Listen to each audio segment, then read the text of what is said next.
Hey everybody, this is Chris Seaton, the host of the Sit Down with Chris Seaton, that you can find on iTunes, Stitcher, Google Play, TuneIn, wherever any fine podcasts are sold or stolen. Coming in just to discuss with you very briefly some background insider baseball information about the program that we're putting on weekly now. It's a 1-hour news format that you can find on those various platforms called The Sit Down with Chris Seaton. I used to work with the producer of another show on WOZO, Aaron Campbell. He did a show about comedy and geek culture and everything of that nature called That Midday Show. And when we first started, one of the best things that we did was what we called the headline slot. And headlines was just us taking a irreverent look at the news of the day and letting people know, what was going on, making jokes about it, things of that nature. Well, I've got a business to run, and business interests prevented me from doing a lot of things. So eventually I had to step down as newsman and became newsman emeritus of That Midday Show. Then late last year, one of the comedians that came on to That Midday Show made an off-color joke. Now, the funny thing about this joke is that you couldn't really hear what was being said on the mics, but somebody heard something about it, and they said they got offended enough by it to call in and say, look, what you said was out of line, what was being said is out of line, I'm going to go down to the studio and I'm going to sort this out. What we didn't know was going to happen was that sorting this out meant that people were going to come down with friends, start fights, throw fisticuffs, and multiple F-bombs were going to be thrown on the air in violation of FCC rules. What can I say? Life happens. Now, Aaron Campbell did what he thought was best and went through the station's half-hearted mediation process, and the end result was he got an apology from the person that punched him and threw all the F-bombs on the air, causing potential FCC violations for the individuals in question. And in return, what does he get? He gets suspended for calendar year 2016, only to return in 2017. Now, Aaron Campbell returned in 2017, and he continued to do That Midday Show, but now he's not going back to the studio. He's doing it all recorded in his home studio and just uploading stuff as it goes.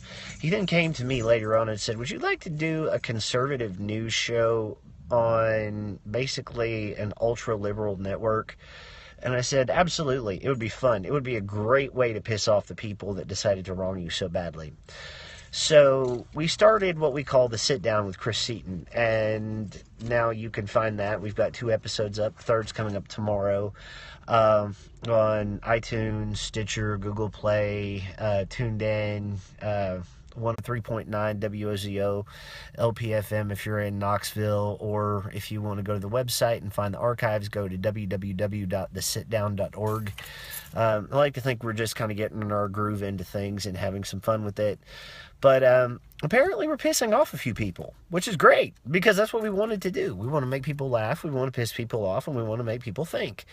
I've just received word that there is a person named Benda at WOZO, where one of our platforms is distributed, who has now asked if I am a DJ. And if I am a DJ, why am I not paying the monthly dues that are required for WOZO DJs? Well, my response to Benda is very simple. And Benda, if you're watching this, and I hope you are, I want you to go ahead and tell yourself one thing. Go fuck yourself. I am talent. I am not a DJ. Aaron Campbell is the DJ. Aaron Campbell is the producer. Aaron Campbell is bigger and better than your entire station has the ability to be. What you are essentially attempting to do is impose some sort of extra speaker's fee for having a conservative person on the air on your station, which can't stand to have anything less than a 100% regressive left attitude about it. Just because we have a little bit of fun, just because we have a little bit of dissent and mischief and joy in the conservative viewpoint, doesn't mean you get to decide that all of a sudden I'm a DJ and I start paying fees. And by the way, you get a few federal grants, if I'm not mistaken, for running your little low-power FM station. If you want to try to silence me, if you want to try to silence the sit-down, go ahead. File the lawsuit. Let's see what happens when you get your entire station revoked. I'll go ahead and make sure I own your entire damn studio. Not that there's much to deal with down there at that fire magnet that's 4th and Gill, but still. Look, I'm not advocating violence. I'm not advocating burning anything down. I'm just saying this is a situation where it's incredibly asinine for somebody to take up arms against someone simply because of speech they disagree with. And for this Benda to now start calling me a DJ and demanding that I pay fees is no different from a university saying that people that want Milo Yiannopoulos to come in and issue huge security fees at the last minute. It's the same tactic. It's just on a smaller level. So, Benda, we see through your shit. We know what you're doing.